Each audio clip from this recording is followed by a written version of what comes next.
Good morning students. आज EVS unit 2 part 7 में हम पढ़ेंगे food resources. Unit 2 natural resources है, तो नेचुरल रिसोर्सेज में अभी मेरे फॉरेस्ट रिसोर्सेज कंप्लीट हो गया, वाटर रिसोर्स कंप्लीट हो चुका है, मिनरल रिसोर्स कंप्लीट हो गया। नेक्स्ट फोर्थ है फूड रिसोर्सेज। ठीक है, तो फूड रिसोर्सेज एक नेचुरल रिसोर्सेज, इसको हम पढ़ेंगे, और फूड रिसोर्स के बाद land resources and energy resource, दो टॉपिक और हमारे कवर होंगे। Food resources basically food is the our necessity. ठीक है, तो फूड हमारी बहुत इसेंशियल कंपोनेंट्स है लाइफ को चलाने के लिए। The basic necessity for the survival of human being is our food. तो हमारी सर्वाइवल के लिए सबसे इंपॉर्टेंट फैक्टर फूड ही है। ठीक है, तो food is very important factor for our survival.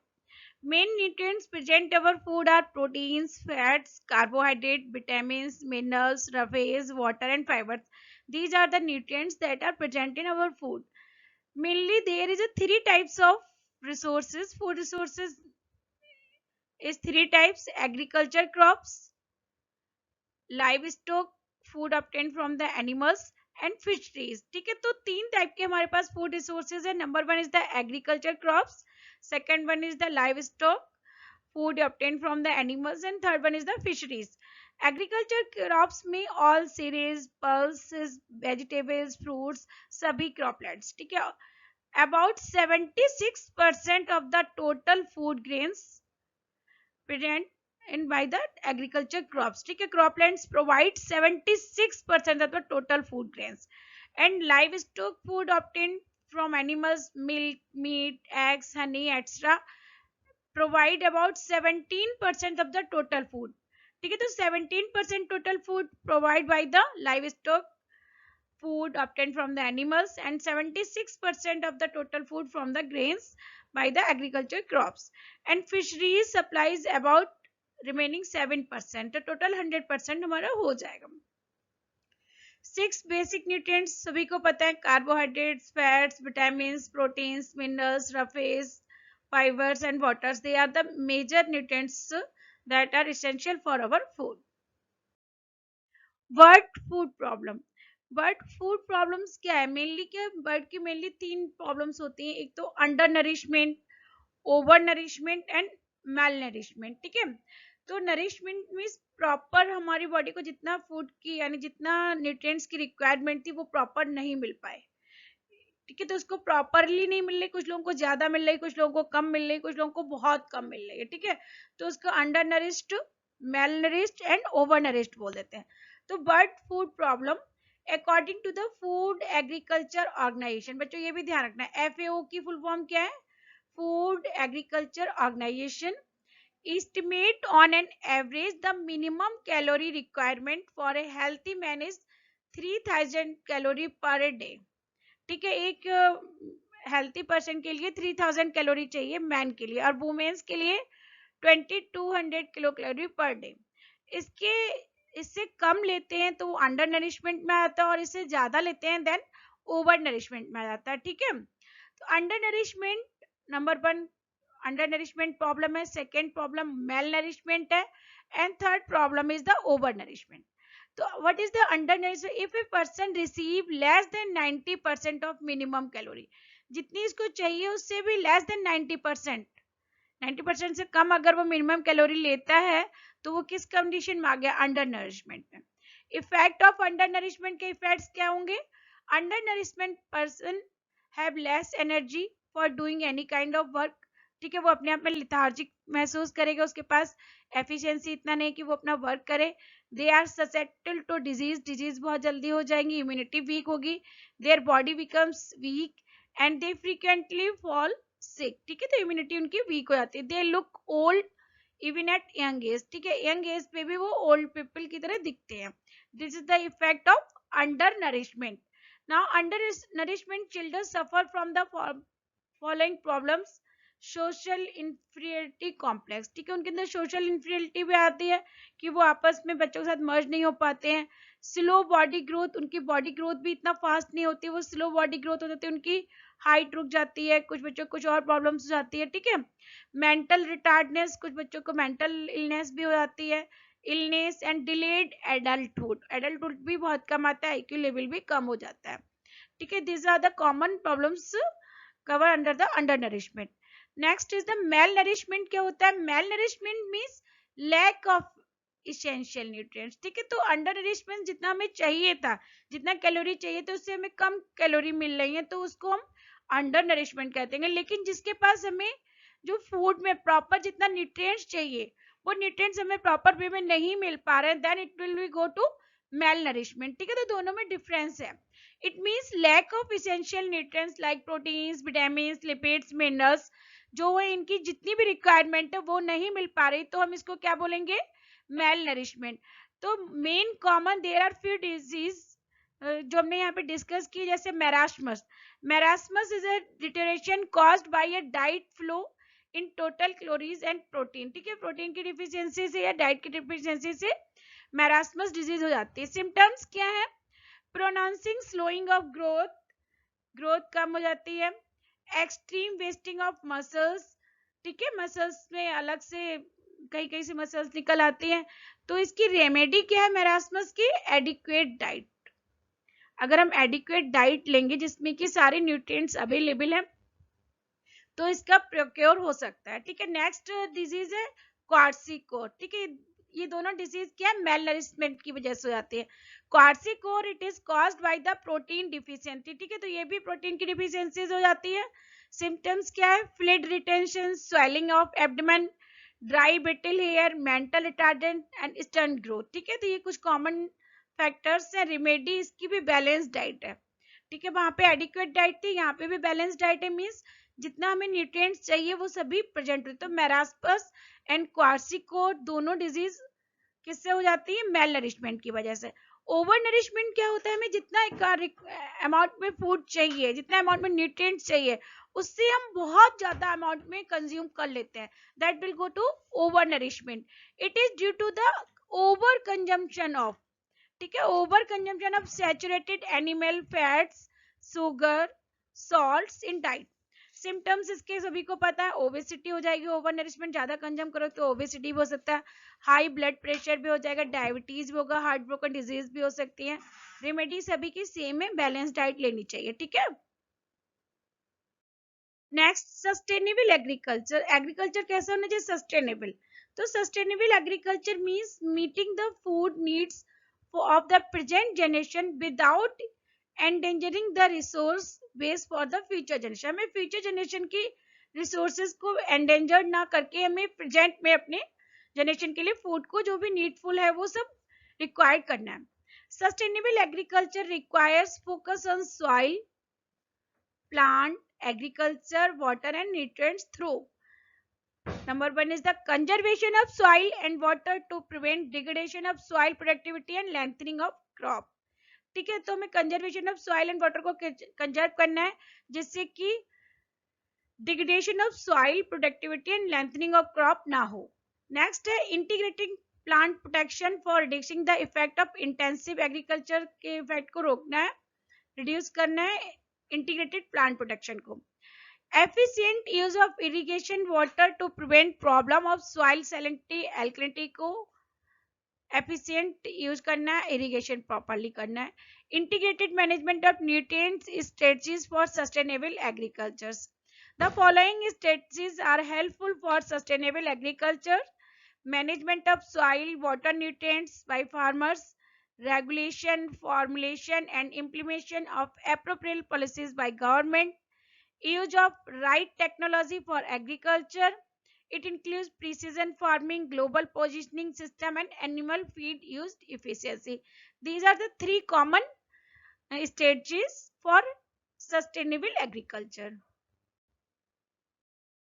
Next, what is the green revolution? Green revolution related to the food, grains, crops, agriculture. ठीक है, green revolution means better food production method or better agriculture practice to secure the world food supply. ठीक है, तो better food production methods and better food agriculture practice को हम green revolution कहते हैं.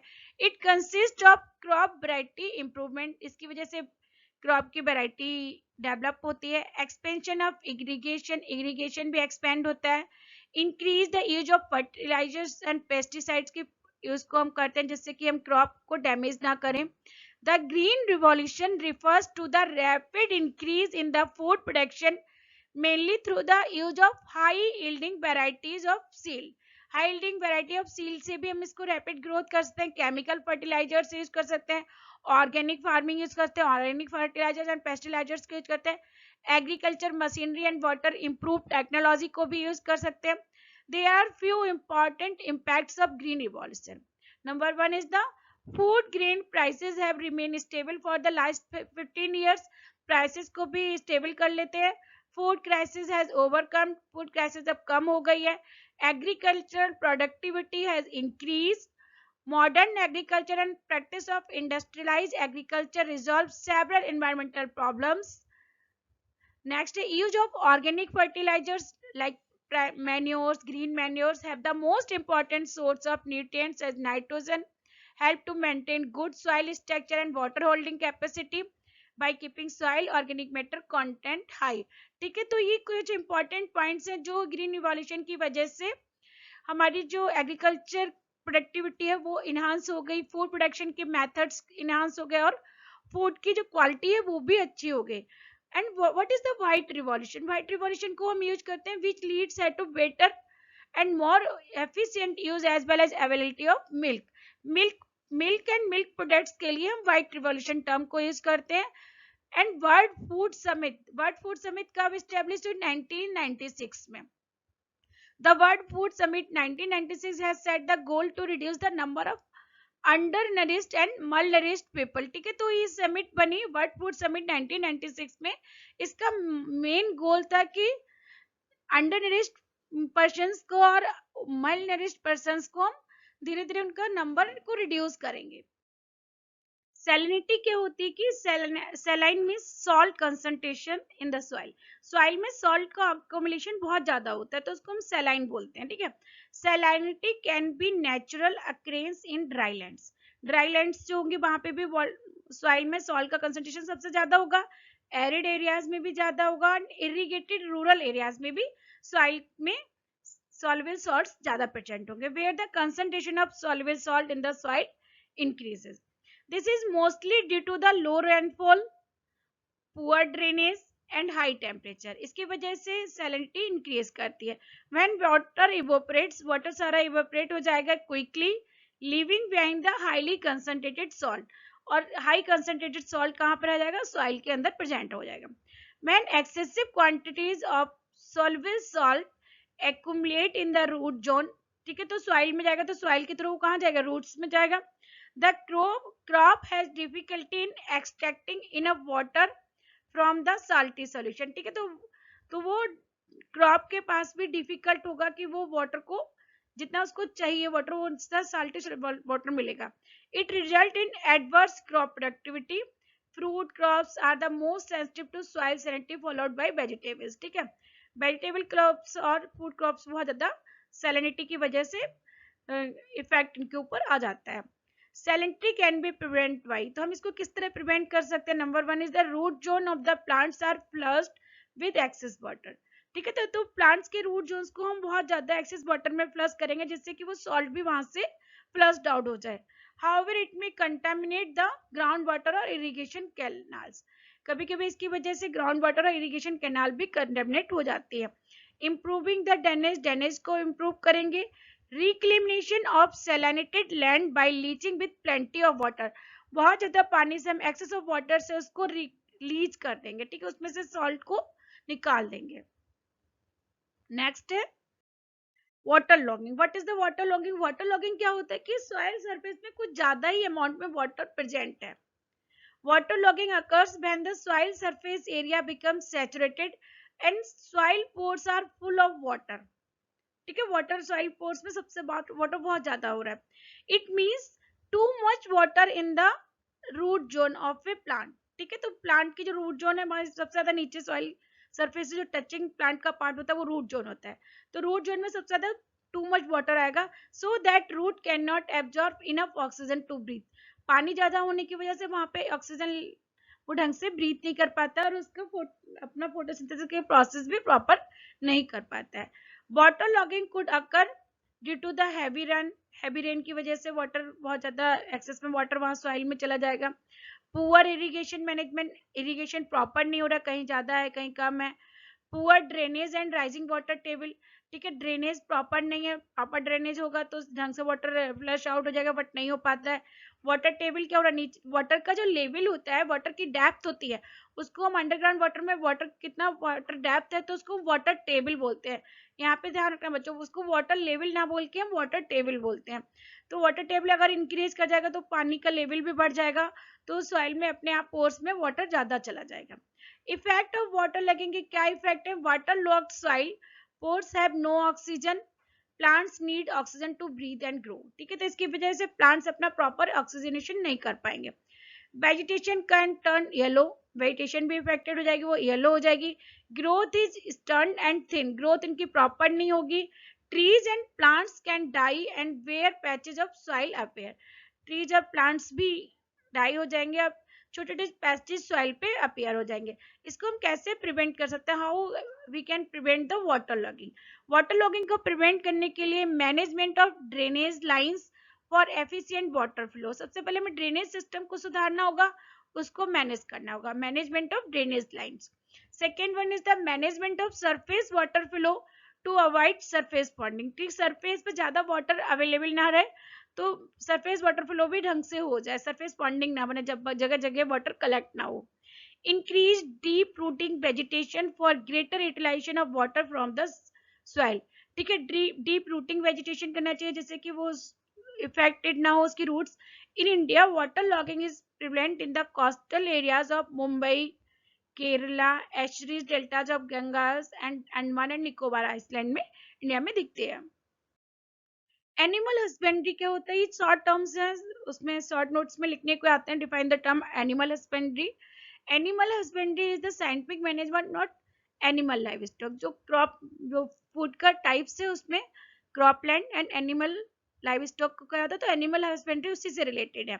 It includes various aspects such as feeding, breeding and disease control in animals.